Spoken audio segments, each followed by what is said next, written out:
Okay, here we go. Today we are starting with the 4th chapter of the book of Shoftim, where we see in the first verse, once again, we're messing up. The Israelites again did what was offensive to the Lord. Ehud, our previous hero, now being dead. So, who's going to be the next villain? King Javan of Canaan. Okay. King Yavin of Canaan. Yavin.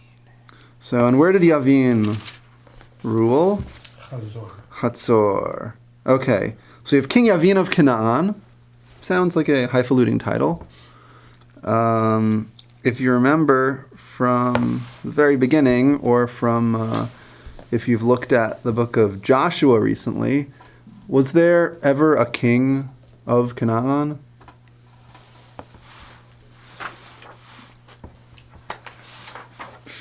Answer is no. I would guess. No. There were many kings of Canaan, because Canaan was full of City-states. City-states, exactly. And every little city-state had its melech. But somehow this guy, Yavin, is called king of Canaan in general. And he ruled, or used to rule in Hatzor. And he has a co-villain, also introduced in this pasuk. Yes. Deborah. Sisera. Oh, Sisera. Yes, Sisera. Sisera, who is someplace else. Haroshet Hagoyim. What about your translation? I don't have the Hebrew. Oh, okay. Okay. So, Haroshet Hagoyim. In modern Hebrew, Haroshet means a factory. Here, it seems to probably mean something like fortress. Stuff in the pizza table. And nothing with the apples and that's nuts. what I thought. Yeah, not Haroset with a samach, Haroshet with a sheen. Fortress of the nations. Yes, Fortress of the Nations. If you look on the map that I just handed out, there's 2 maps. The top map is a wider view of northern Israel. You see the bump of Haifa on the coast on the left, if you're familiar with the map of modern-day Israel. And Kinneret on the right. And the Kinneret on the right, and the Yarden River. The big river that flows into the bump on the coast is Nahal Kishon, which will appear in our story. Near the mouth of Nahal Kishon is a little dot, which is labeled Haroshet Hagoyim. Right over there, towards the mouth of the river. The mouth, not the end. Yeah, not the source, the mouth. If you follow the The river end? upstream, The mouth is where it leads into a bigger body of Okay, water. okay. Yeah. I was thinking it was the sword. yeah, sorry. If you follow the river upstream, it passes through Emek Yisrael, the valley of Yisrael, with a Zayin and a Ayin, not to be confused with Yisrael. And it passes Megiddo, which is famous because of the English word Armageddon. Armageddon. Or Migdol. Or Migdal. No, Migdol is someplace else, actually. There's a place called Migdal on the Kinneret. Migdal Wasn't that Hamek. Mary of Migdal? Yeah. Yeah. Yeah, Migdal is Second Temple period town on the Kinneret. Right. Okay. Jesus. And if you look on the bottom map, which is zoomed in, you can see the Kinneret. And north of the Kinneret, you follow that thick line, you get to 3 little dots, which are labeled Horvot Hatzor, the ruins of Hatzor. I was at Tel Hatzor. You sure that isn't a cantillation? Oh, really? Cool. Yeah. Yeah. it was- Hazor. It's, if it were a cantillation mark, it would be flipped, Yeah, right. opposite orientation. If anything, it's an as the Israelis say. It's a great archaeological day. Great archaeological. Cool. Yeah. Oh, is that the one that's the second was that, to Ed? where they I think they found one of Solomon's libraries there. Oh, that's not the one I went to. I went to one near there, but wasn't that. Okay, so does everyone see Chatzor? Yep. Yeah. Okay, so there's Chatzor. It's near Tzfat of today. Sfat. Yep. There it is. And if you follow that thick line down to the Kinneret and then bounce back along it as it keeps on going southwest, you end up at Har Tavor, Mount Tavor, which will also appear in this story. And you see it labeled also on the wider map on the top of the page. Har Tavor, right in the middle. Okay, so we have Yavin, king of Canaan, who reigned in Hatzor, over here north of the Kinneret. And his general Sisra is now located in Haroshet HaGoyim, all the way west, close by the coast. Which could explain why he's called king of Canaan and not just king of Hatzor, if his power extends all the way from one side of the country to the other. He's not just your typical Canaanite city-state king. He's actually controlling a wide swath of territory, some of which is inhabited by Israelites. Another possibly interesting point about this whole king of Canaan thing, we keep on seeing that Bnei Israel are split up. Each tribe is acting on its own, or maybe together with another tribe or two, but there's no sense of Yisrael as a people, all together, working together. All of the enemies, though, seem to be nations, like writ large, like this is Aram, this is Ammon, Moab. So now it's not just Yavin, king of Chatzor, with his little city-state, it's Canaan. Big bad Canaan fighting against Yisrael, who are all split up and not working together.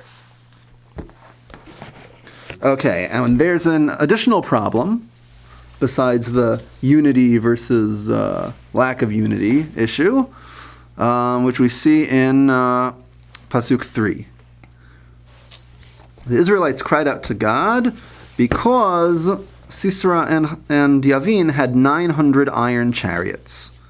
Which were mentioned earlier. Yes. And he had oppressed Israel ruthlessly for 20 years. The Canaanites have the iron chariots. We don't. We're still in the Bronze Age. We're living up in the mountains. They're on the plains. When we live on the plains, they run over us. Bastards. Grr. Okay. So we've met our villains. Now let's meet our heroes. Deborah, right. Do you want to read? Deborah, wife of Lepidoth, was a prophetess. She led Israel at that time. She used to sit under the palm of Deborah between Ramah and Bethel in the hill country of Ephraim, and the Israelites would come to her for decisions. Thank you. So, Devorah is a Isha Nevi'ah, a woman, a prophet. Eshet Lapidot, woman of, or wife of, Lapidot, Lapidus. and she is Shoftah. Jerry Lapidus. Maybe, it could be related. Shofta. Shoftah, Queen. like Shoftim, Judge. judging, leading, like all we've discussed before about the meaning of judges in this She book said here. she's the wife of the judge? No, No, she is the is judge. the judge. Shoftah, it's a feminine verb. She's the one. Okay. Just before the men took over. And at the very end, it says that the people would come to her, to her place, her palm tree, down in the mountains of Ephraim, more south than this map shows, in the center of the country. And they would come to her for mishpat, judgment. Spoiler, Dvorah is the only Shofet in all of the book of Shoftim who is actually described doing mishpat. She's the only judge who's actually described as judging, as opposed to leading militarily. So she's really the only, as a judge, the others are more like chieftains.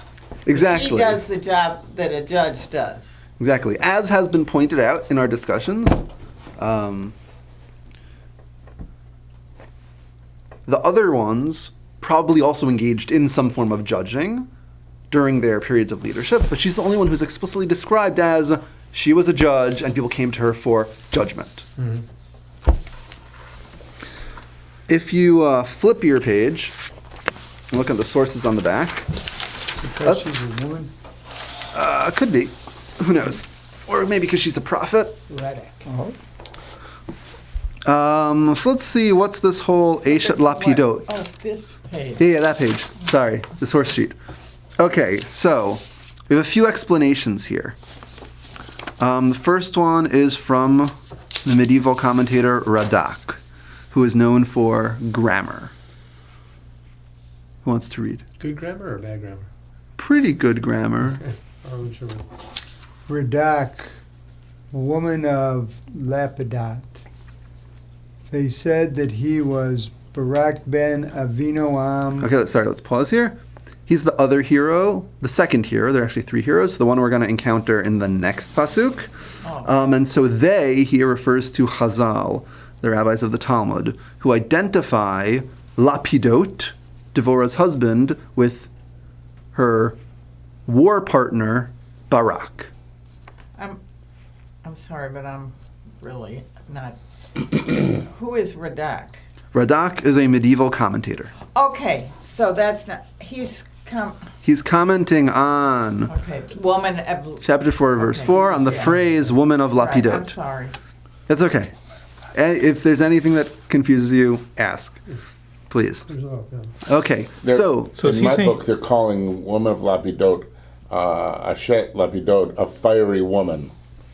okay, So are they saying that, We'll see that. Lapidot was Barak? yes, One and the same. yes. So Radak is quoting an idea that this Lapidot person is the same as Barak. Because Barak was her general, wasn't he? Yes, That was Deborah's husband. yes, according to this opinion. And what's the proof here that Radak explains this idea? Why assume that Barak and Lapidot are the same person? Is this just the law of conservation of biblical figures? If there's someone who's only mentioned once, it must be someone else who's mentioned some other time who we know something about? No, it's not just that. It's actually because since Because the words are the same. right. Since Barak and Lapidot have similar meanings. Good. Barak meaning lightning, Lightning. and Lapidot meaning Torches. torches. Gorgeous. Both names have to do with fire, with light, with shining. They say, okay, so maybe it was his nickname. Who knows? Same person. And another explanation for Eshet Lapidot. And in a Midrash, it is explained that she would make wicks for the menorah in the temple. So why would she be called Eshet Lapidot then? Because she's a light, Because the the, lighting. the wicks are a torch. Yeah, And she's, torches. she's the light lighter. She makes the torches. She makes the candles. She makes the wicks. But those two things contradict each other. That's Because perfectly fine. On the second one, it's more like she in her own right Exactly. has the name Lapidot. In the other, it's she as the wife of. Right. Because the word Isha can mean both woman and wife. Yeah. So does Ish- Eshet Lapidot mean Ish- woman of torches, or does it mean wife of some Also, dude Ish named is Lapidot? Ish. And it could mean both. Yeah, it could mean both. Without the vowel, Ish is Ish. True. But you don't want to confuse those, because there are places in the Torah where it talks about Ish sacrifices. And if you read that as Ish, that would be a problem. That's what we're trying to avoid. Okay, so one idea is that maybe Lapidot is her husband, and maybe he's also the same person as Barak, who we will encounter soon. Another idea is maybe it means woman who makes torches. Another explanation from Rabbi, who is another medieval commentator. He's more known for rationalist philosophy and science. There's actually a crater on the moon named after him. Wow. Full moon tonight. It's tonight, you can see. See the 100th moon named tonight? it? I think I saw the moon on the way here. Yeah, it's full moon. It's the hunter's moon. Cool. Oh, what's that, harvest moon? No, hunter's moon. Every, Hunting, gathering, same thing. every moon has a different name. Every full moon. It's the hunter's moon. Who named the crater? I don't know. That's fine. You got it. I don't know. Sorry. Okay, so who wants to read what Ralbag explains? Or the explanation could be that woman of torches is like woman of valor, a woman of skill in situations of strife and dispute. And the most desirable explanation is that she reached a degree of power in her prophecy that she would look torch-like in the place where prophecy would reach her, like the Torah says about our teacher Moshe, peace be upon him. So we have two more possible explanations of what it could mean. So one is that woman of torches means woman who puts out fires, interpersonal fires. And the other one is that she glowed from prophecy, from communing with God, like we know Moshe is described in the Torah as his face glowing. Woman of valor. My father used to read my mother Woman It's just of Kyle. valor every Friday night. Yeah. That's a tradition? Yeah, it's a very common custom. Not everyone does it, but it's fairly common. Women are different now.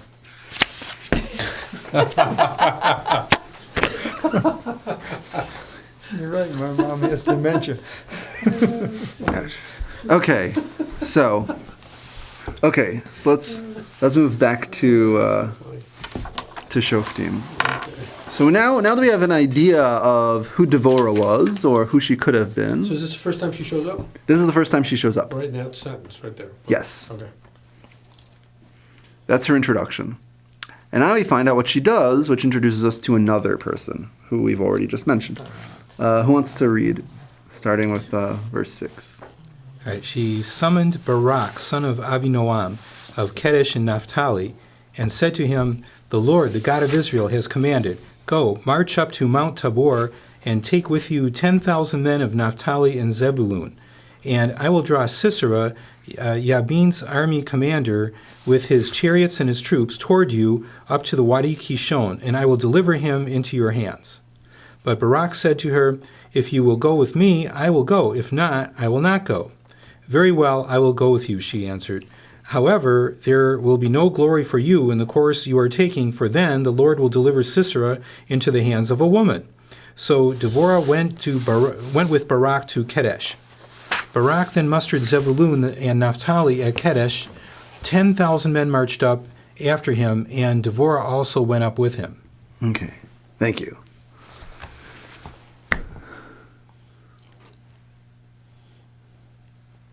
So here we have our partnership. We have Devorah Barak. and Barak. Devorah, the prophet, the judge. Barak, the general, The warrior. who may be married if Barak is Lapidot and if Lapidot is her husband's name. So she was concerned that he wasn't going to get the glory? Was that her deal? No, she was just informing him he wasn't going to get it if she went. Okay. It would change the dynamic. She knows she's got a lot of power. Okay. Yeah, but she's not going to get the glory. You think so? You think she could rule against I don't. her husband? I don't know. Probably not. Well, considering that she's the one who's dispensing prophet. judgment Yeah. and is the prophet, Yeah, she's the I think that is fairly likely.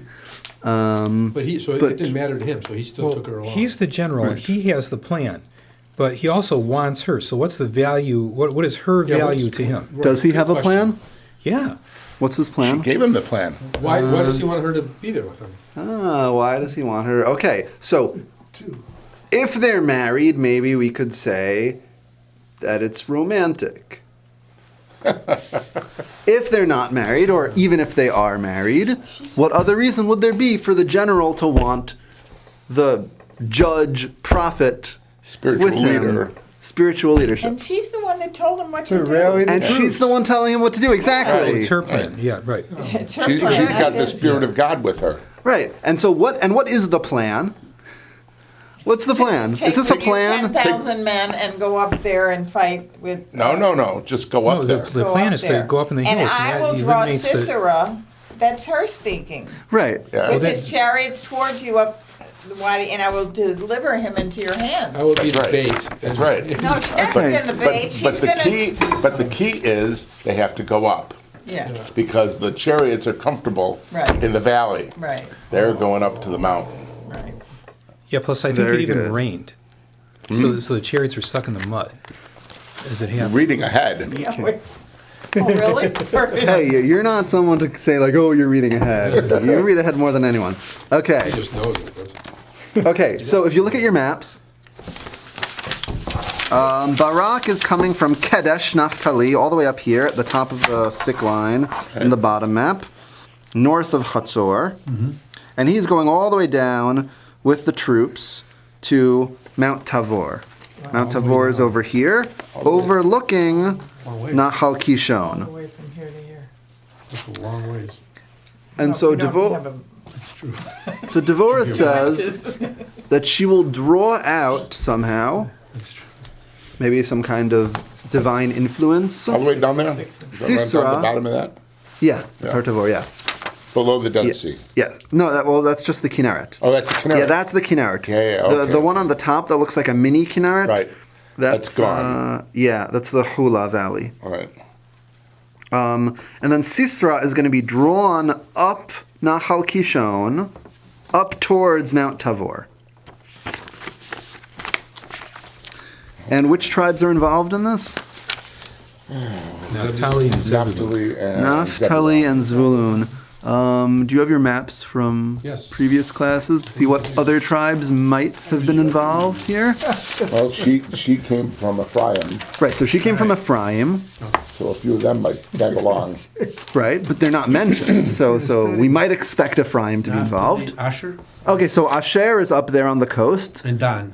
And Dan, so Dan is going to get there. Dan is complicated. There's actually a story at the end of Shoftim about how Dan moves from the south to the north. Oh, there's Menashe who's on the coast. Okay, so Menashe is nearby. Ephraim's on the coast. Yisachar is right there. Naphtali is on the, I don't see. well, it's west. Yisachar is just See, next to Kinneret, or south of the Kinneret, or between the Kinneret and the... Oh, he's little. Mediterranean, He's very little. yeah. Actually, Naphtali's right by, under Mount Tabor. Ah, These are all the tribes. okay. So Naphtali is right there, and that's where Barak comes from. Naphtali. And Zvulun Zebulun, and then It's there's- right is also there, too. right there by Mount Tavor. So they're the local tribes fighting against the big bad Yavin, king of Canaan. Actually, it's a lot of tribes. Who's left out at this point? Well, but the only ones who are mentioned Yeah, are are Zvulun Zvulun and Naphtali. Okay. It's like, what's Asher doing? What's Yisachar Yeah, doing? but militarily speaking, if it's their tribe, then they know how to fight in the mountains. You know, they know the mountains. So I think Good. it's Good point. something different. You've got wow. 10,000 men Right? migrating from their place to right in the center of all these other guys. They're gonna see, oh, like 10,000 guys on our team to wipe out the Canaanites. Let's join them. And Deborah's there too. I think they're gonna get more men than they take. Okay. Okay. Also notice, in the last pasuk we read, it says, Barak mustered up Zvulun and Naphtali, Vayaral beraklav. He went up with his feet. Which seems like a sort of extraneous detail. He walked with his feet. He went up the mountain with his feet. rather than his horse. Right. Did he have a horse? Well, they're making you sure that you know he walked. Okay. What did he not have specifically that we know Chariot. someone else had? Chariots. Because the Canaanites had chariots and we did not. And so Barak and all his people are walking with their feet. And it's reminding us of that. Okay. And now we meet another person. Hever the Canaanite had separated from the other Canaanites, the descendants of Chovav, father-in-law of Moses, also known as Yitro in many other places in the Tanakh, and had pitched his tent at Elon B'Tza'ananim, which was near Kadesh. What's Kadesh. this again? This is 11. No, 11. oh, Hagar. Okay. I think that's some wrong names. Yes, More people that hate Canaanites. right. So what kind of tree is Or it? that assumedly hate. What? What kind of tree is Alon B'Za'ananim? I don't think that is a tree. There's a tree called Alon, but this Could be a place place. name is Elon. And if you look on your map, on the lower map, Elon B'Tza'ananim is marked there between the little Hula lake at the top and Kadesh. Yep. It's written sideways. Oh, wait, it doesn't say that. Somewhere in that area. Okay. So now everything's ready. We have Barak and Dvorah at Mount Tabor with their troops. We have Sisera Coming up. coming up or about to come up. And we have this random person who we hadn't heard about before, who doesn't seem to be so important, hanging out right near Barak's hometown, not that far away. Okay. Who would like to read? Pasuk 12. 12. I've got a different translation, so Okay. I'm going to just follow along. They told Sisera that Barak, son of Abinoam, had gone to Mount Tabor. Sisera mustered all his chariots, 900 iron chariots, and all the people who were with him from Haroshet Goyim to Kishon Brook. Deborah said to Barak, "Arise, for this is the day when Hashem has delivered Sisera into your hand. Behold, Hashem has gone forth before you." So Barak descended from Mount Tabor with 10,000 men behind him. Hashem confounded Sisera and all the chariots and the entire camp by the edge of the sword before Barak. Sisera dismounted from his chariot and fled on his feet. Barak chased the chariots and after the camp until Haroshet Goyim, and the entire camp of Sisera fell by the edge of the sword. Not even one was left. Okay. Thank you. It was a slaughter. It was a slaughter. Was there a plan? Just follow what God said. That's the plan. And what did God say? Listen to Deborah. And what did she say? She was going to deliver Cicero Cicero. It's Sisera. wrong Okay. century. Cicero to him. And so what did they do? How? They just fought. They just fought. They just charged down the mountain. But they weren't in their chariots. Right, with no chariots. Yeah, without their chariots, they were on an equal playing field, except the Israelites had God on their side. Right.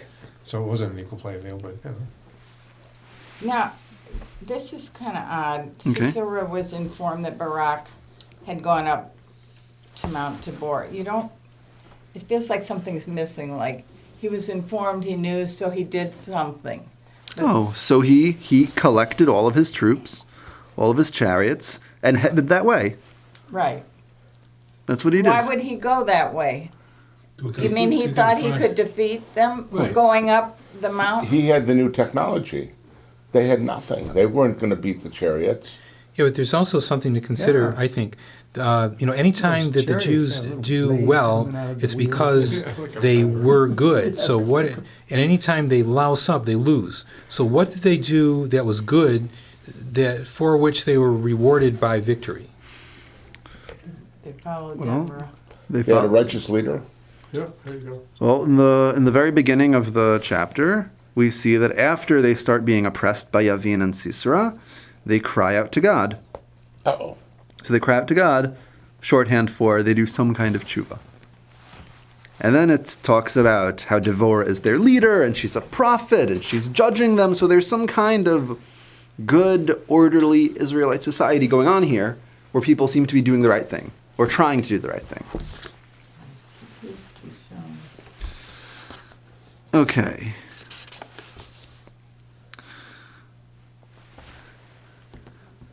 Scene change. By the way, in 15 Battles of History by Creasy, it says it rained. It's one of the Okay. it's one of the 15 great battles of history. Really? Yeah, That's impressive considering there are so few details here. right. Cool. Okay, so scene change. We just saw the battle, and now our mental movie camera is zooming in and following Sisera. Who wants to read? Oh, he was spared. Well, I don't know if you could say spared. Fled. So do you want to read, please? I'll pass. Aw. Okay. Sisera, meanwhile, had fled on foot to the tent of Yael, wife of Habor, the Canaanite. For there was friendship between King Yabin and of Hazor and the family of Habor the Canaanite. Okay, so who said before, like, oh, look, someone else who's going to hate Canaanites? Okay, so Hever HaKeni does not hate Canaanites. Outwardly. Okay, outwardly. He has some kind of peace going on with them. You shouldn't be fleeing to some woman's tent. He's trying to hide from Barak. Barak's after He's him. going Yeah, but Well, first off, it doesn't say what Yael. It doesn't say what Yael thought. It says what her husband well. thought. You know, Hever the Kenite was a pal, but it doesn't say that Yael feels the same way. Well, it says that his family, his house, were pals with with him. We don't know specifically about Yael, but as a clan, they were on good terms. And because of that, they would welcome in Sisera? That's what Sisera is hoping. Hoping, okay. Yeah. Okay. Yael came out to greet Sisera and said to him, "Come in, my lord, come in here. Do not be afraid." So he entered her tent, and she covered him with a blanket. He said to her, "Please let me have some water. I am thirsty." She opened a skin of milk and gave him some to drink, and she covered him again. He said to her, "Stand in the entrance of the tent. If anybody comes and asks you if there is anybody here, say no." Then Yael, wife of Habor, took a tent pin and grasped the mallet. When he was fast asleep from exhaustion, she approached him stealthily and drove the pin through his temple till it went down to the ground. Thus he died. So I take it this woman was that. a- You don't. So I you don't take go it to this women's woman tents. that, She's the Black Widow. drove this pin through his temple Right? is supposedly a good woman. Yes. So what did she have against Sisera that she did that? If she was in this wonderful tribe that, hated Jews, Okay. Oh, how did her clan feel about Jews?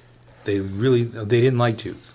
But Why would you say so? well, it says that Hever Jews the yet, Ken, right? she's the wife of Hever the Kenite. Right, and we know that. What do we know about Hever the Kenite? That They're there's friendship separated between from other King Yavin of Hazor and the family of Hever the Kenite. Okay, but Isn't what else he do we the- know about the They family of Hever the separated Kenite? from other. He's the descendant of Kenites. Moses' father-in-law. Yeah, right. So he's a descendant So of there's- Moses' so there's another father-in-law. So he's So he's descended from Yitro. an ally, maybe. Maybe. It's sort of ambiguous because it says his clan separated from the rest of his tribe, who are probably still down in the south, living near Yehudah and Shimon, who we saw earlier. And he separated out from them and moved up north. And he seems to be buddying up with the Canaanites. But They're in charge. that didn't really work. They're didn't in help charge. Sisera. They're kissing up, Oh, okay. So maybe they're just kissing up.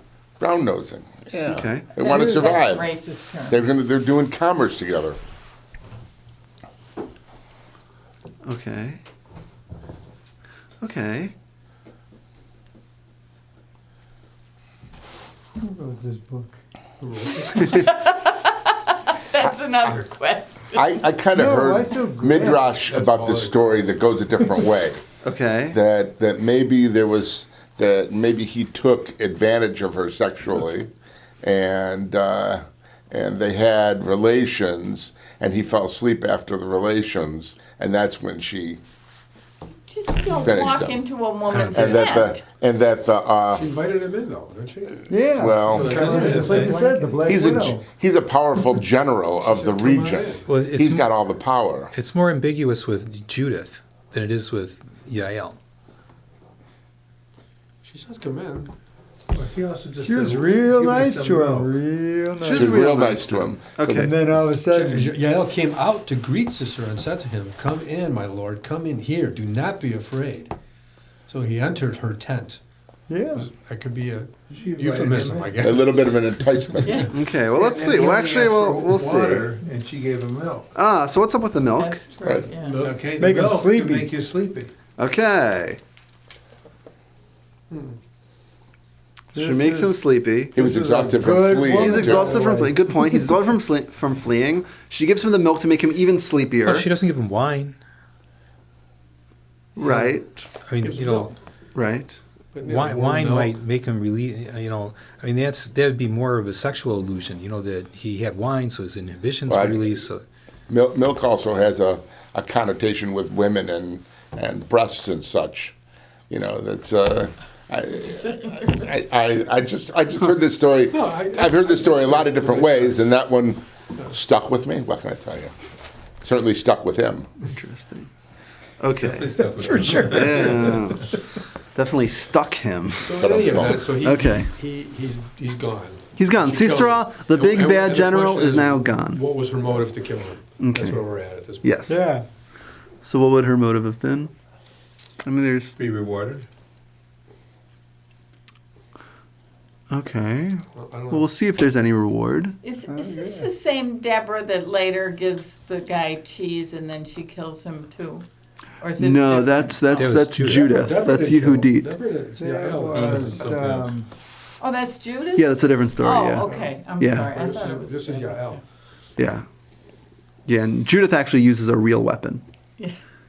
A That's why we eat sword cheese on Hanukkah. with Tent pegs seem pretty effective. Yeah, yes, which is very wow. true. Okay, so She- let's quick. see what happens. Who wants to continue? Where are we? 22, the bottom of page Bottom. 521. He died. Now Barak appeared in pursuit of Sisera. Yael went out to greet him and said, "Come, I will show you the man you are looking for." He went inside with her, and there Sisera was lying dead with the pin in his temple. She says, "You want to come in too?" Yes.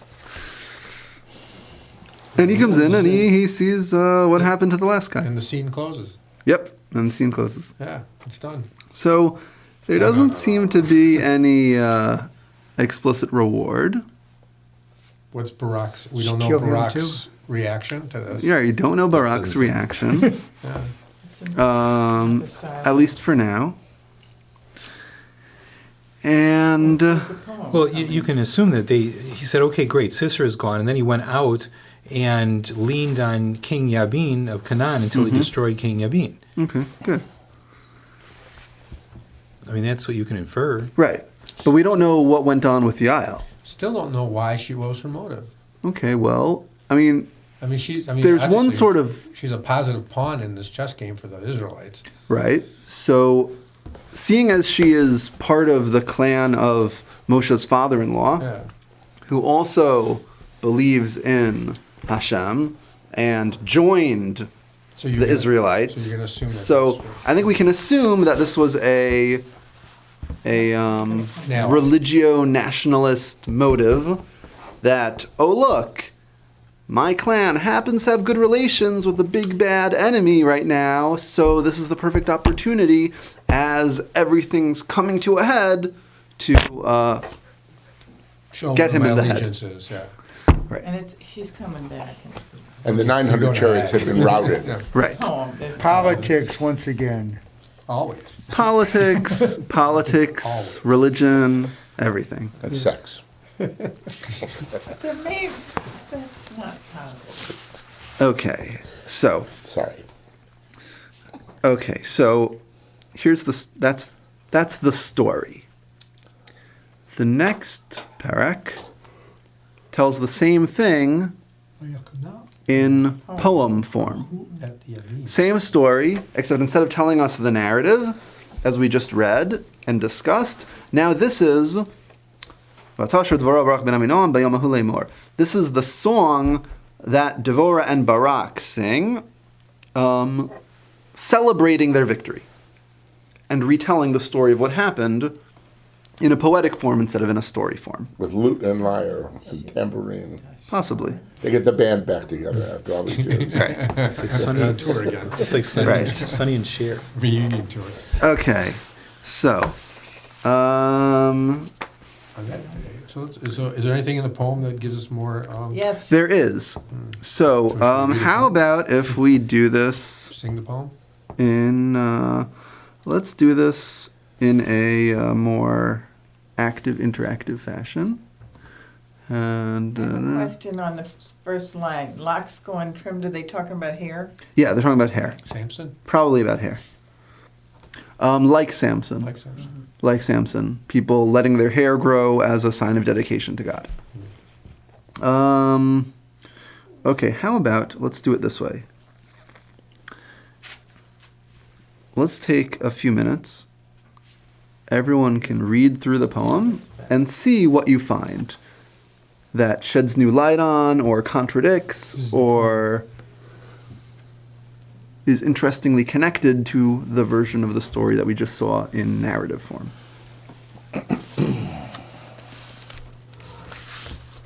Okay, which kings are they talking about? All the Jewish kings? Well, there are no Jewish kings right now. Those kings are probably sort of a generic poetic expression for all the important people of the world should listen.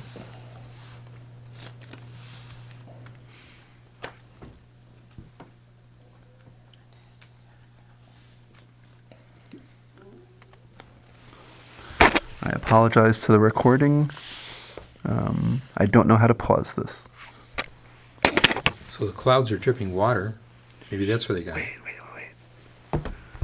Read it to yourself, and then we'll all come back together at the end.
So here it says that, Wait.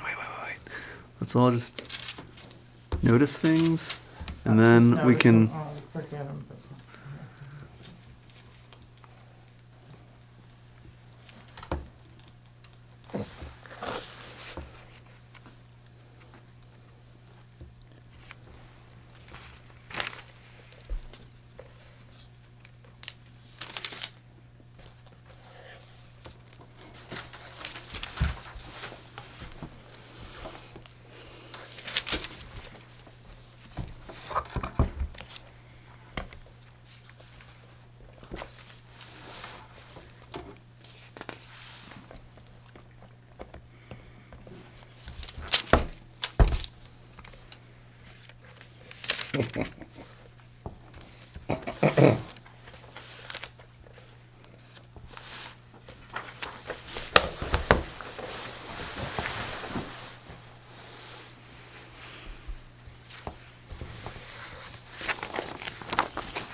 Okay, just another minute or two till everyone gives a sign that you've seen everything.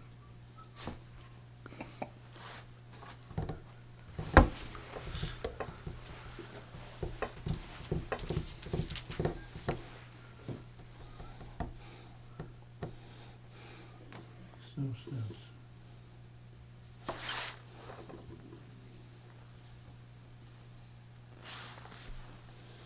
Oh.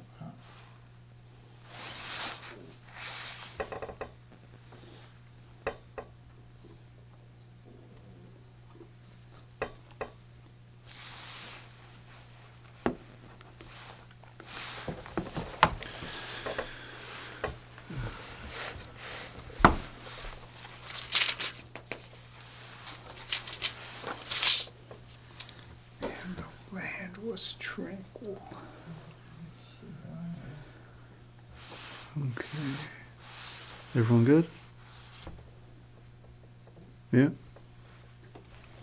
I There we go. mean, it seems like totally different. First of all, there's all these tribes that they don't even mention in the Okay, so let's talk about that first then. Okay, among the so- clans of Reuben and Dan and Zebulun.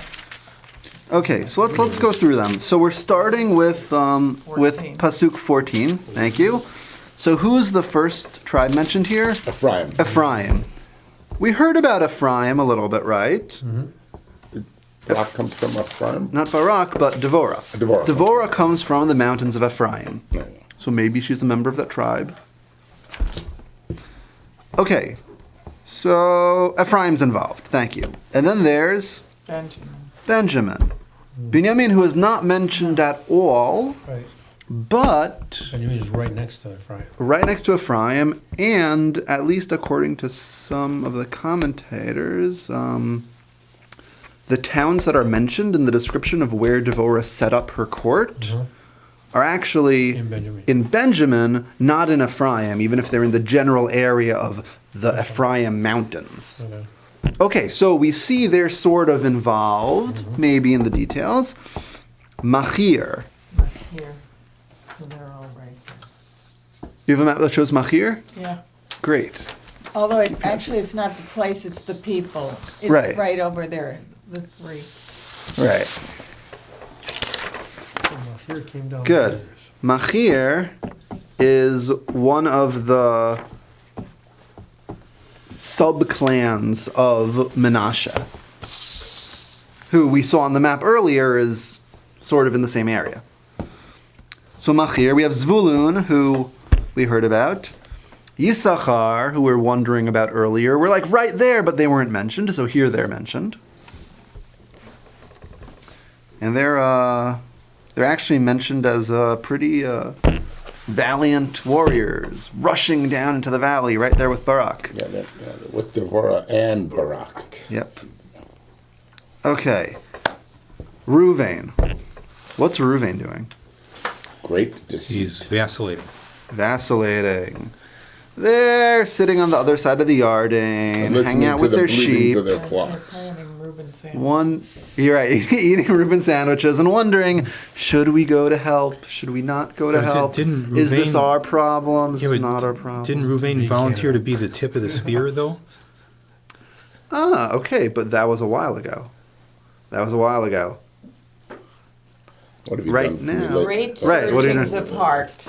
Who Right. is Rubaid? Ruvain, He's an Israelite? Yeah, he's Yeah, he's Ruvain- one of the tribes. Ruvain is one of the tribes.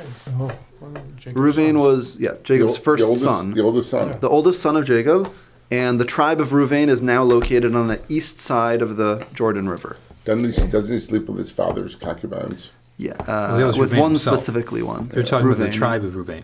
See, the tribe of Ruvain, he was reluctant to go into, go over the Jordan. So he saw great land. And he said, wow, this is as far as I'm going. I really like this land. So then he was But accused we'll of... show up later. Don't they say we'll show up later? Well, no, he We'll says... come and we'll help you he clear says, the okay, land. he was but- accused of cowardice. The tribe was accused of cowardice. And he said, okay, we'll be at the tip of all the battles, the tip of the spear. Then we'll go back. Right. But in the meantime, they're still fighting, so I just wondered why they're still vacillating. because the period of the original conquering is now over. They went back home to their land that they wanted because it was good for their sheep. Got comfy. And they're just chilling with their sheep, comfortably wondering, should we help, should we not help? Is this our problem? Because all the tribes are doing their own thing. And who else is hanging out on the other side of the Ardain River? Gilead. Before Don? No. Down. Gilead. Gilad, which is also not a tribe, but it's a region. Why is it spelled Gilead? Gilad is mostly inhabited by the similar named Shevet of Gad. So Reuven and Gad Oh, are over there on the eastern side of the river. And Gilad is a pretty big region. Yep. And they're hanging out there with their sheep in the land that they wanted for themselves. And they're on the other side of the river. I see. Right. I got you. Nice, safe, empty land. Yeah. And so they're not helping. Who else isn't helping? Oh, so they're on. Don. So, Why did Don. he linger by the ships? so Don. anybody east of the river Zebulon. is not helping. I'm not sure where And Machir Asher. lived, though. Okay. Machir could have been on the Naphtali. eastern side of Menashe. I don't remember right now. Okay. And I don't think it's marked on any of these maps. Your map over there seems to be a map of the battle, where it just says that they were involved. It doesn't say Okay. where they were coming from. So far, Reuven and Gilead are not helping. They're not. Right, They're not involved. They're on the east. They're east of the river. right. And Don is... Don Not in the is on party. top of on the west part of the river over in Naphtali. What's he doing? Is he helping? He's lingering by the ships. Oh. They're hanging out by their Seeing ships. what's coming in, so he can get They're some not of the coming. stuff off the ships. They're not coming. They're not helping either. Right. What I find interesting is Yeah. the way that the structure of the poem, it's set up like the Azure Shir with the walls in the center. Yeah, And yeah. it's like the, It's the way the songs are Yeah. set up in the Torah. all of them? Most of them. Most of them are set up like this. One of the, if not the only exception, is Ha'azinu, which is in 2 columns instead of staggered. Yeah, but it's staggered to show that it's poetry. If it was staggered, it would go a long way. Oh, yeah. Interesting. Okay. So Don is hanging out with their ships on the shore. Asher, Also there. also on the coast. But- Although, if, I what? don't think he's castigated as badly. He's left to protect his open borders. So they're- Okay. Because you have a different translation. Yes.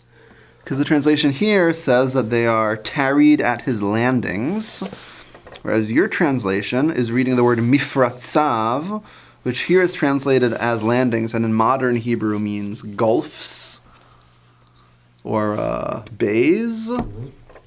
They're reading it according to the meaning of Borders. unwalled Oh. or broken through. It says here he's sitting. Asher Yashav. Yeah. So- Sitting, dwelling, lechof Yeah, yamim. he's not on his way. Right, but the question is why? It says here that Asher was justified in avoiding the battle because Asher's province was the northernmost of the tribes, and if its men came to fight Sisera, then its undefended cities could have been overrun by foreign invaders. Lama Yagur to live. Yeah. Ani Oniot. So that's the Oniot is that's the ships. So that's Dan. Dan, why are you dwelling in your ships? And then Asher. I'm reading in the wrong. Yamim. Yeah. Al mifratzav yishkon, dwelling on his mifratzim, whatever those are.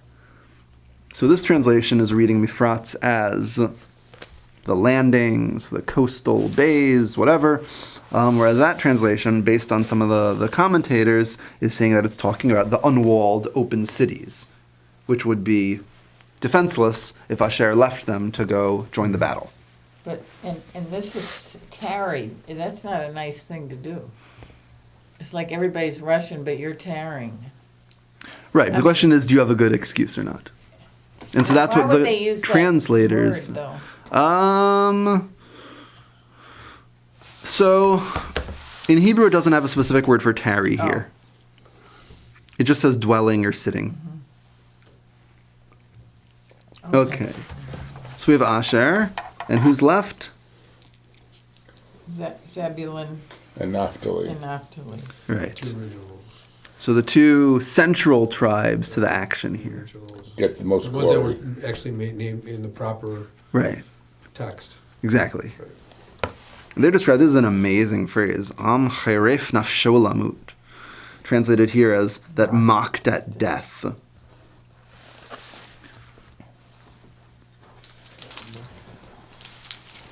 The bravery is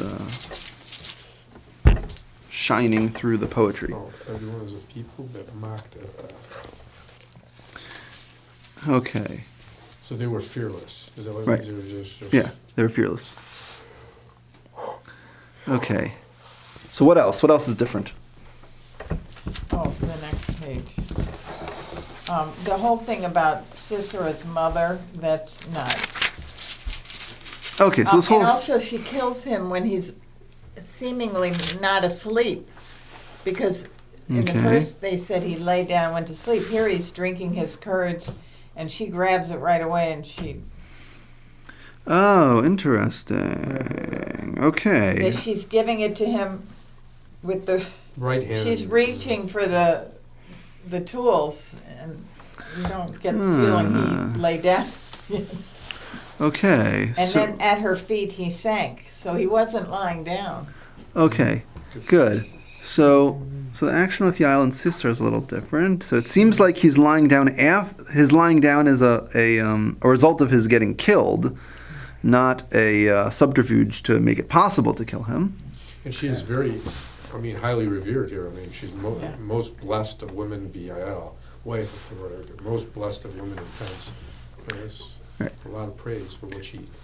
Right. And who's the one praising her? It's intense praise. Yeah, who is it? Deborah and Barak. Right, Dvorah and Barak. So Dvorah and Barak, the other heroes of the story, are saying, "Oh no, the real hero here is Yael, not us." Just to give some more backup for the scandalous sounding read of maybe there was something sexual going on here with Yael and Sisera. What's translated here as "at her feet" is literally between her feet, or between her legs, which could indicate, Even worse. You're right. right, which could indicate that there was something more going on there than just here, have this food. Maybe she was using something else to get him out of his battlefield, observant, kind of knowing what's going on, worried about getting killed kind of mode, and Yep. I can't think of the words right now, but trick him into letting down his guard. Yeah, there you go. Or he could have Sure raped he- her. Huh? He could have raped her. Or she seduced him. She was the Black Widow. He thought he was safe. She seduced him. Yes. He thought he was safe. He thought that Oh, nobody was boy. going to find him here. He's hiding out well. And my book says, I like that story. he asked for water. She gave him milk. In a stately saucer, she presented cream. That's I don't the know. sex right I don't there. know. Just read what it says. Okay. Okay, so that's Yael. And she's Tevorach min Nashim. She's most blessed of women for killing the big bad guy. Well, Okay. for her, and for She her to did be it- for her to be successful in the one, she must. She must have done it before. Who's morose? Fairly. Here it That's pretty says. hard to do. Huh? Here it says. Yeah. To kill was completely out of character for her. Wow. She did it only for the sake of Israel. Okay. Greatness is demonstrated not only when one acts naturally, but when one musters the strength to overcome one's inclinations. So she was the Her template for inclination was to Golda be Meir. In verse 23, Yeah? it's Aru Meros. Who's Meros? Ah, Meroz. Okay, who is Meroz? So good you noticed that. So after all these listing of people and places that we recognize, there's this thing about like curse Meroz, Said said the angel of the Lord. This is Dvoran Barak. They're really mad. Not all these tribes who are chilling by their sheep or by the coast. They don't get cursed. Meroz is a place. Okay. So Meroz might be a place. No, it says because bitterly cursed its inhabitants. So, okay. It says here that Meroz, as well as being a city, was the name of a Jewish leader who lived nearby but remained aloof. Okay, so one possibility is it's a place. You can see the place identified as Meroz on the top map here, just south of the end of the word Yisachar. Meroz. According to those who say that it was a place, it was someplace around there probably. That's one possibility. Another possibility is that it's a person, a local leader, Jewish leader. right, who was right there and didn't help. If you look back on the other side of your sheet with the sources, we have a quote here from the Gemara, from the Babylonian Talmud Masechet Moed Katan, where they're discussing this issue of Meroz. What's Meroz? What is this? Who is this? And they say, some say it's the name of a powerful person, and some say it's the name of a Star. Because earlier they were A talking about the star. stars coming out and fighting against the Canaanites, or maybe it's later. Good, no, it was right before then, right before then. Oh, right. Pasuk 20, the stars fought from heaven. From their courses they fought against Sisera, and then not long afterwards it says, curse Meroz. Curse its inhabitants. So, Aliens. some like to say that maybe Meroz is some kind of like alien planet, and they're getting cursed for not helping, which is very surprising because how would they know? Why would they care? And if they had, I mean, although I can imagine that like UFOs would be a lot more effective against iron chariots. They were upset already because they had to build the pyramids, so they just decided they were just going to forget about it at this point. Maybe. But this is actually this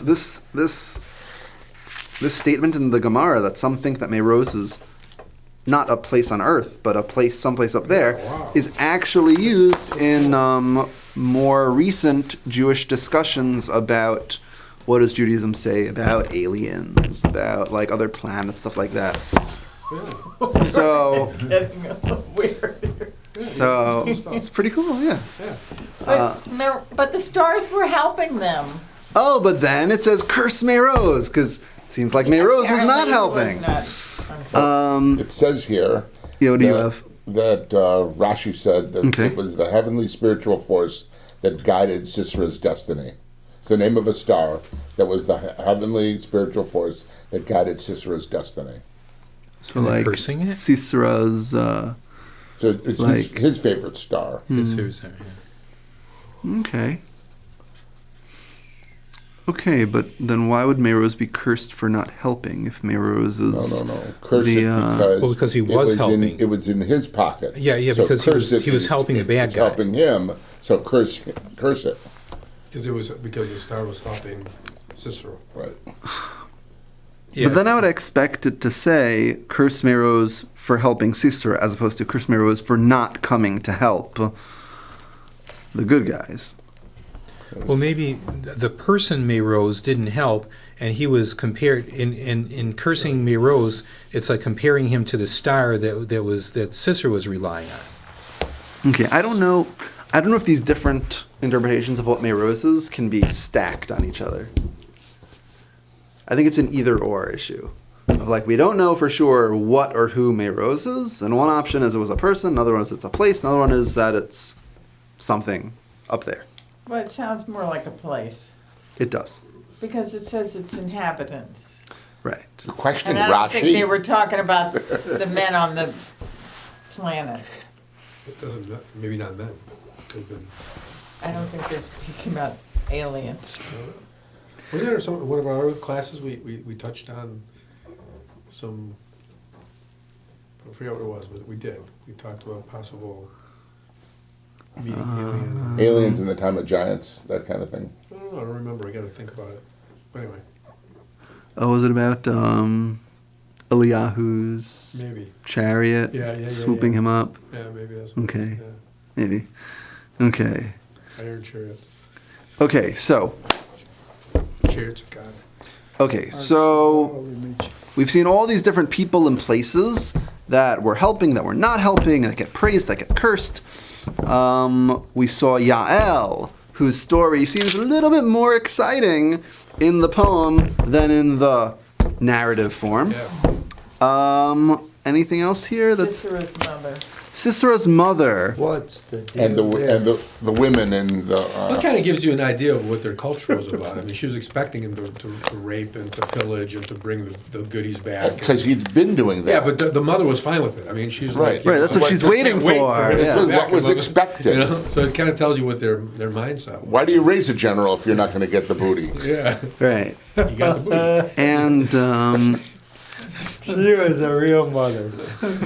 and actually, if you look in Pasuk 30, which our translation here says, oh, they must be dividing the spoil they have found, a damsel or two for each man. The word that's being translated as damsel is racham, rachamatayim, which seems to be a variant of the word for womb, which sort of heightens the degradation of like, oh, he's just going out and raping and pillaging and bringing back these women. Yeah. Or virgins. Yeah. But the point is that the mother is fine with it. Right. And that, not just fine with it, that's what makes her happy. Yeah, she's expecting it. Yeah, she's happy about it. Yeah. Right. My So son's a success. right. I raised them right. Right. Right. So Yeah, I got that when I read that. I was like, And wow. why would it say La Roche Gever after? for each man. Oh, I was thinking Roche's head. Well, yeah, I mean literally head. Okay. For Alright. each man's So head. it kind of makes you not feel so bad. He got what was coming to him, kind Right. of thing. You know, it was like, okay, He wasn't a good guy. no. Right. And how does Devorah know this? She's a prophetess. Okay, so maybe she's a prophetess, so she actually knows that Sister's mom is sitting there by the window saying these things, and Dvorah's like, I know this, I'm going to put this in my poem. Or, notwithstanding her being a prophet, maybe she doesn't know this particular information, but she's painting this image for us so that we understand the culture that Sisera and Right. Yavin are coming out And of. why God wanted us to destroy them. Right. Collectively. Right. Okay. Let's see. What additional details do we have here about how the battle went? The rain. Rain. Okay. So Yeah. where's rain? Right at the beginning. Yeah, Oh, okay. At the very beginning. the torrent Kishon swept them. So that helps the chariots Where was it? not move. Right. So that like impedes the chariots from doing what they need to do. Right. Iron chariots are heavy. It and, They get stuck in the and mud. mud doesn't work for them, right? Right. Just like It says California the earth last quaked and even the heavens trickled You know, and even the clouds dripped water. Line 4, 5-4. Okay. So this one I'm not so sure about. No? Because this is the beginning of the poem, and it starts out the first line is when locks go untrimmed, when people dedicate themselves, bless God. That's the first introduction. That's sort of like their initial call. And then they say, all you important people of the world, listen up. I will sing and thank Hashem, God of Israel. And then they talk to God. And so they say, God, when you came from Seir, advanced from the country of Edom, the earth trembled, the heavens dripped, the clouds dripped water, the mountains quaked, before the Lord, God of Sinai, before the Lord, God of Israel. Where are the places mentioned here? Well, Sinai's Sinai. before they got Edom. into Canaan. Sinai is before they got into Canaan. Edom. Sinai is far away in the south. Edom Edom. is far away also. Edom is also on the way from Egypt into Israel. They wander around, and at the very end, they curve around the Dead Sea, and they pass through Edom. But then in line 5 it says, the mountains melted before Hashem, as did Sinai. So it's comparing Sinai to today. Well, and here it I don't implies that see he's an the Lord as in of the Sinai. Hebrew. I don't Here- see an here's- as in the Hebrew. Well, yeah, here it's implying he's the Lord of Sinai. You know, he's saying he's the Lord that brought us forth from Egypt. Right. And so the You know, he's just the- attaching that achievement to God. right. To me, it looks like the earthquakes and the rain and the shaking. Here is a description of the encounter between the people and God at Har Sinai when they get the Torah, as sort of a foundational moment of the Israel-Hashem relationship. It's our preamble. Right, and they're calling out to God like, oh God, listen up, listen to us, praise you and thank you for this victory, because you are God who we encountered in this awe-inspiring, earth-shattering manner back at the beginning of our existence. Okay, so then we fast forward Now we fast to forward, 21. and in 21... so in 21 we see the river. We don't see water coming from the sky. Right, it's We see the water coming down the river Yeah. and sweeping them away. This isn't a But where drip, this does is a torrent. when we have experience that when it rains, Okay. rivers flood and overflow their banks, and a mild, quiet, ancient brook Right. becomes violent and overtakes the chariots and swamps them. Flash flood. Right. Flash flood. And could it be possible that the very previous line, Pasuk 20, where it talks about the stars fighting, Stars maybe- fought from Rain. heaven for maybe their that might, purposes. maybe that's rain. Oh, Maybe that's rain or hail or some kind of meteorological phenomena. Meteorological, as we say in English also, even though meteors and rain have nothing to do with each other. But But back here, he says that the clouds drip water, the mountain quake. When they say mipnei, right, is that a temporal or a spatial concept of before? mipnei is usually because of. Oh, so it's, but here. it says- Lifnei can be Oh, temporal or lifnei spatial. because- Right, okay. But mipnei is Yeah, usually cause. that's good. So in referring at first to the rain that came down at Sinai, Right. and then mentioning it here, I think it could be that they're saying this rain, there was rain, but it was divinely inspired. And that's why it says the stars fought from heaven against Sisera. So I think a case can be made where you're looking at rain that came down, actual rain that came down, but it was divinely inspired rain. Yeah, no, I agree. I think that's very possible.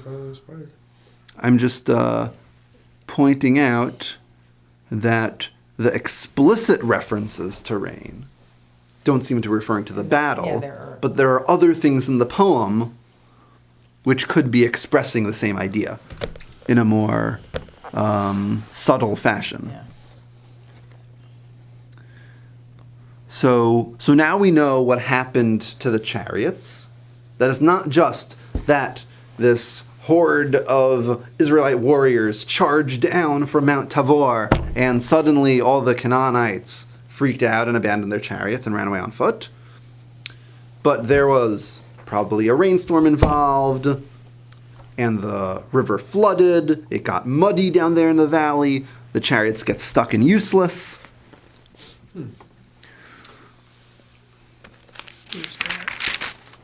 It would be interesting that, if there was rain coming down, there's probably clouds, and if there's clouds, you can't see the stars. Okay. So, so if there's rain without clouds, Well, why would we think this happened at night? And there's a rainbow. They generally don't fight at night. You can't see the stars except for the sun. Do we know what? Right. Do we know what time of year So this the battle took stars are place? just, they're up there. We know they're up Just not seeing there, them. You know, but we is can't this see them. like was it in the dry season where rain would be an anomaly, or was it in the rainy season where they might have expected it? Yeah. So We're not checking out Big Dipper or wars anything. usually happened in the dry season. So if we're talking about a war, it's kind of assumed that it's a dry season anyway. So if there's rain, it would have to be something that was really weird. Right. Good point. Maybe God caused the river to overflow. Well, it's what it says. Yeah. God will deliver Yeah. Cicero to you. It doesn't have to come from rain. But rain comes from God. I mean, everything. But, yeah, but he could do it without Yeah. the rain. Yeah. He Oh, I could, see. but the rain was a good effect. He can do whatever he wants. God's God. He can do whatever he wants. Yeah. Three things come from God. One is rain, the other is opening of the womb, and what's the third thing? Something about the world to come, but three things God is Are the key. you- Oh, okay. That. Okay. The key to rain, the key to the womb, the opening of the womb, and the key to something else. What's the something else? I don't remember. Could be the world to come. Something about the world to come, but it's not the But- world to come. It's something about Okay. the return of the souls or something. Could be. You know, the return of life to the soul, I I haven't think. seen that in a while. But the key of rain is associated with the stories about Eliyahu. How he just decides that he wants a drought to punish the people, and then he can't stop it until God tells him to. So there Opens the are graves of resurrection, the dead of resurrection, maybe? Sounds right. that makes sense. Yeah. Opens the graves for the resurrection. Cool. Okay.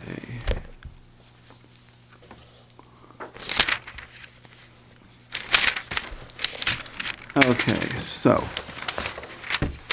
So what's with the white donkeys? What is with white donkeys? White Where are the donkeys. donkeys? Where are the white donkeys? The white donkeys are in Pasuk 10. 10. White I donkeys. missed In it. our translation, This white- it's more archaic sounding. Sounds Oh, like on Fantasia. tawny she-asses Yes. who sit. Tawny she-asses are white donkeys? Yes. They're not white, they're kind of Off white. blonde.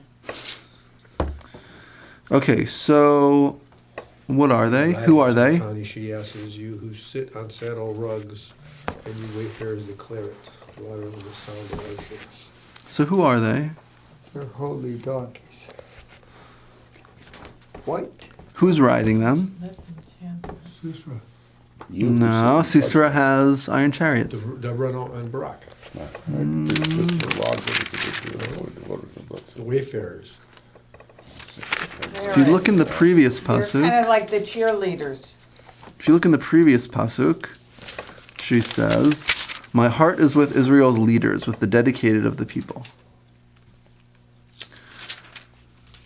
The off-white donkeys with the nice carpeted fabric saddle rugs, as it puts it.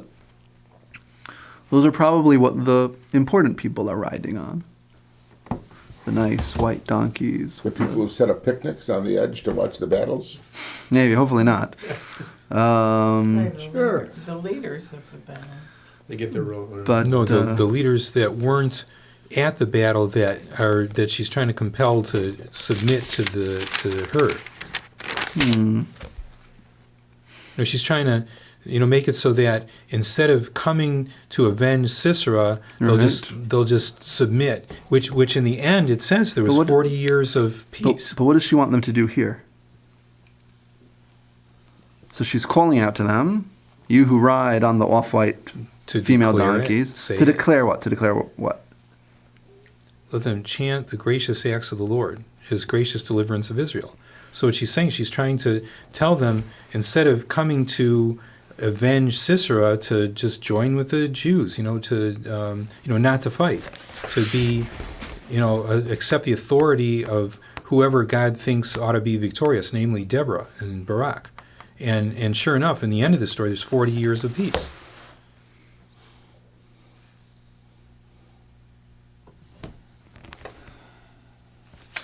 How do you see it?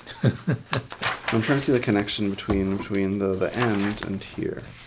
Because these are, she's talking about the leaders of the Israelites, and saying, join us in singing about God's victory. Does everyone agree? Mm-hmm. Does that look like it? Make sense? So she wants them to be cheerleaders, but who are they? They seem to be the generic leaders of the people. Maybe the people, like you said, who weren't taking the leadership. And so her and Barak had to step up. And these are all the other people who were sitting on their nice donkeys with their nice saddle rugs, instead of getting their hands and feet dirty fighting in the war. Okay, that's maybe. And now she's saying, join us in thanking God for this great victory. Okay. And the land was tranquil 40 years. Big victory. The people have returned to God. And now they've got 40 years to. This is after spiral downward again. After Yael killed Sisera. Right. After Yael killed Sisera. People returned to God. And Right. Land Really? is tranquil for 40 years. You're What now happened to becoming King attractions. Yavin? So all it said at the end of Parak Daled was that the hand of Bnei Israel just got harder and harder against Yavin until they destroyed him. So as opposed to Yavin dominating and oppressing the Israelites, they return the favor and oppress him until he's done.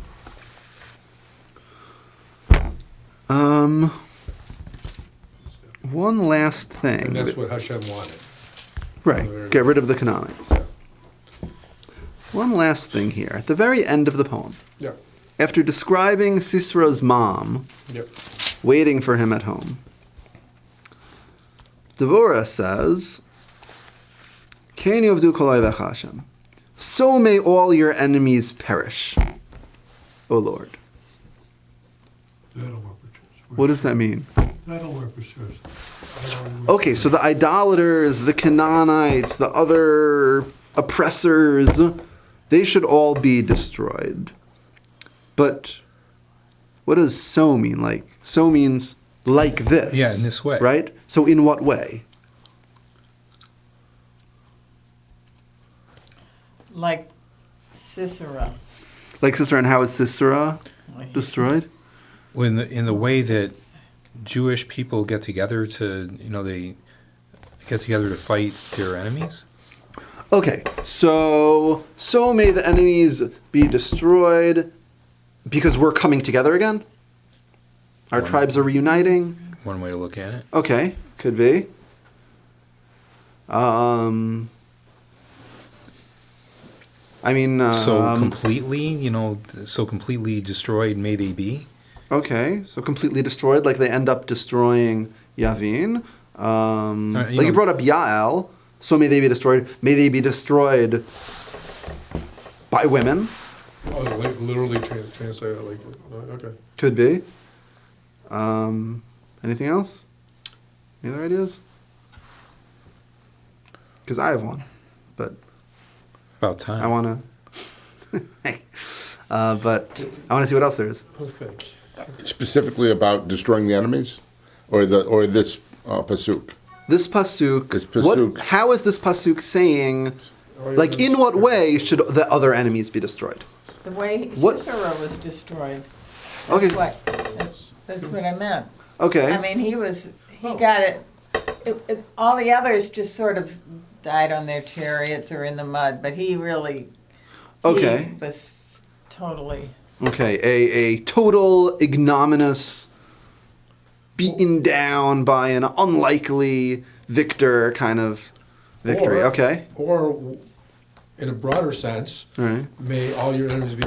When you give us a directive, we will have faith and we will do whatever you say, and we know that we're going to be okay. Okay, cool. Like, so in terms of the whole story and the whole poem, Yeah, it kind of sums all the it other up. enemies should be destroyed. Like this, because we had Like we this. we Ah. had faith. We didn't hesitate. We took your directive. We united. against all odds because And we they had u- iron chariots, And we united. and we united and we won anyway. Cool. Very good. Nice. Brothers in arms. Very good. One last possibility. So this comes right after the last image of the poem, which is Sisera's mom. Oh. Sister's mom is waiting there, and she's like, "Oh, where is he? Where is he?" And her servants are like, "Oh, don't worry, he's bringing back all these spoils, all these people, blah blah." Oh, like they're So maybe saying it's like, may our enemies be destroyed, and they don't even know what hit them. Like she's waiting to hear the good news that they won, but they already lost. So that's just another possibility that I've always found as a sort of powerful image. That may they lose with and they don't even know it yet.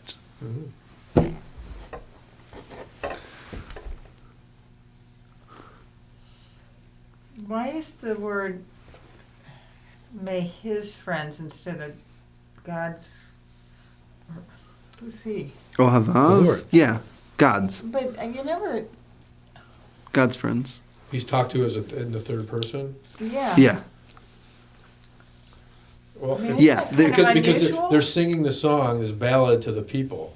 Yeah, the question is why So- does the tense change from first person to third person? Yeah, So that's actually a instead of very your common friends. thing. Yeah, That's a very and common it's thing for it to always switch been- back and forth. I mean, Okay. just think of the It's very minstrels, common. talking about singing to the people, and they want to create this story, and they're retelling the story of the battle, and then they're, saying, and may his friends be, Right, and sometimes they're talking Yeah. to God, and sometimes they're talking back to the people. So changing the subject just for a moment. Okay. I get the image Okay. of post-war Israel, modern day Israel, Okay. of the tanks that are left behind by the Egyptians and the Syrians as they run away, confounded by the might of Israel. You see what is iron latrine? chariots left before It's them. latrine where they have the Yeah. tanks sitting there. Latrine. That Yeah. and It's so the so armored- when armored division Devorah museum. says, "So may all your enemies be destroyed."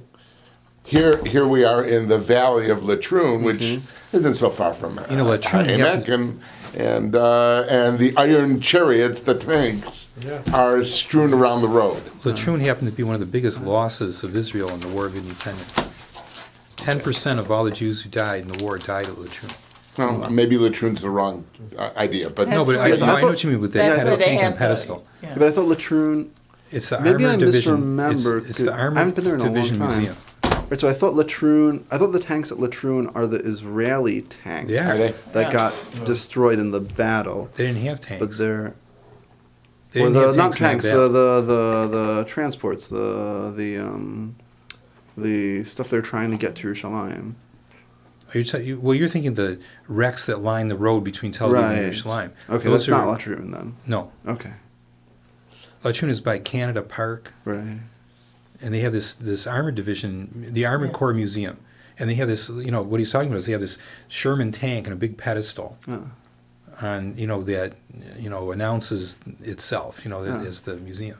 Wasn't that where, but the, they call them Palestinians, actually controlled because the British had given them